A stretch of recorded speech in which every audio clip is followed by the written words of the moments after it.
As the years in the wilderness drew to a close, Israel's new generation stood poised on the plains of Moab, east of the Jordan River, looking across to the Promised Land. Moses, now an old man and forbidden to enter Canaan because of his own disobedience at Meribah, gathered the people for his final words. These became the book of Deuteronomy, a renewal of the covenant full of warnings, promises, and pleadings from a leader who had loved and led them longer than any other. The covenant-renewed Moses recounted how the Lord redeemed Israel from Egypt, led them through dangers, gave the law at Sinai, and endured their grumbling.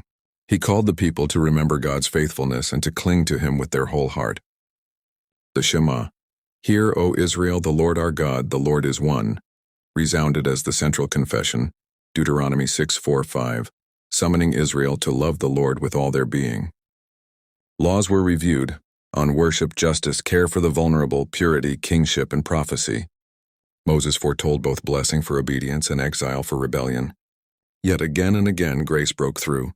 Even in future exile, God would gather his people back if they turned to him with all their heart. The death of Moses and new leadership, knowing his death was near, Moses appointed Joshua as his successor, laying hands on him in the sight of all Israel.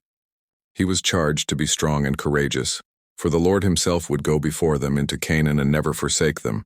Deuteronomy 31:6-8-23.